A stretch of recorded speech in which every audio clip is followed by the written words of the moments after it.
Суур сэтгэл хөдлөлүүд. Эхлээд сэтгэл хөдлөлийг бүрдүүлэгч хэсгүүд үүний ажиллах зарчмыг харцгаая. Сэтгэл хөдлөл бол дасан зохицох, амьд үлдэх гэсэн үндсэн зэмсэг юм. Та дэлхийн ертөнцийг сэтгэл хөдлөлгүйгээр төсөөлөд үзтээ. Ийм ертөнцид хүмүүс хайр сэтгэл, үзэн ядалт, баяр баясгалан, уйтгар, гуниг, гинтийн болон хүсэн хүлээсэн зүйлээч мэдрэх чадваргүй юм шүү дээ. Ингүүл гэр бүл болон нийгэмд ямар ч дотн харилцаа үүсэхгүй. Хүн төрлөختөнд ёс сурт хуунлаг, үнэнч байдал, амжилтаараа бахархал, альва ичгүүр, гин буруугийн талаар ойлголт төрөхгүй. Энэ дэлхий айдас гэж үгүй болно. Хүн нас барахад ч гашуудахгүй. Гоо сайхны таашаал гэж үгүй болох учраас урлаг, уран сайхан, хөгжмөөс таашаал авах боломжгүй болно. Ийм ертөнцид нийгэм оршин тогтнохоо болж хүн төрлөختөн удахгүй устдаж үгүй болох биз.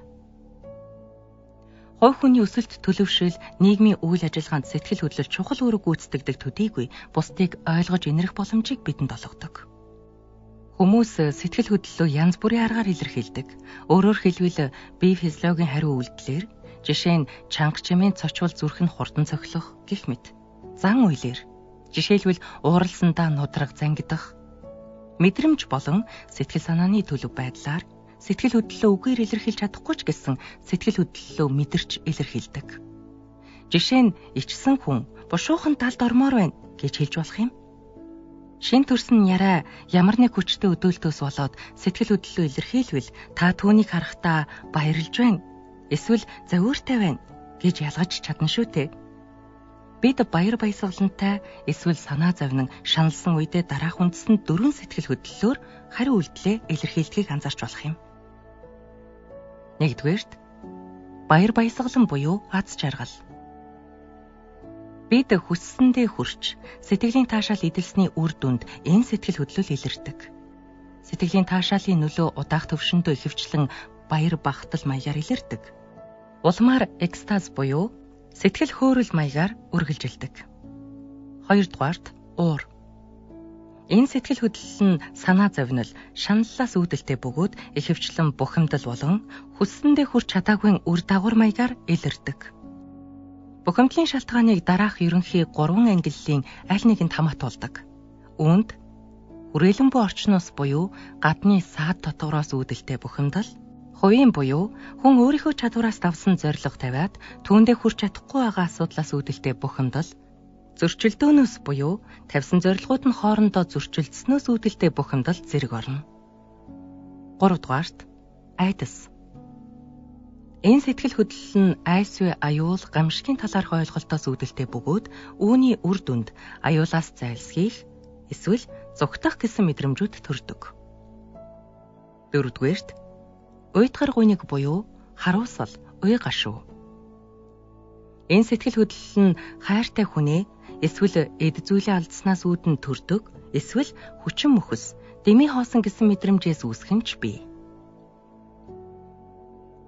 Эдгээр 4 үндсэн сэтгэл хөдлөлөөс гадна нийтийн хүлээн зөвшөөрөгдсөн 2 сэтгэл хөдлөл бий. Сонирхолтой нь сая дурдсан 4 үндсэн сэтгэл хөдлөл болон одоо дурдах 2 сэтгэл хөдлөлийг дэлхийн хаанч ямар ч хүмүүс зөвхөн нүүрний хувирлыг хараад нэрлэж чадна. Нэгдүгээр нь жигшил, зэвүүцэл. Энэ сэтгэл хөдлөл нь альва юмс эсвэл хэн нэгэнд дургүйцэж зэвүүцэх үед илэрдэг. Энэний эсрэг сэтгэл хөдлөл бол хүлээн авах бөгөөд энэ нь хүн ба юмсыг хүлээн зөвшөөрч игнэндээ оруулж байгаагаар илэрхийлэгддэг. Хоёр дахь нь гайхшрал.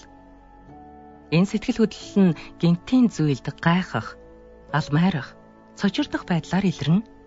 Эсрэг сэтгэл хөдлөл нь урьдаас мэдэх мэдлэг буюу зүүн совин бөгөөд найдаж хүлээж байсан зүйл нь биелэх явдал юм.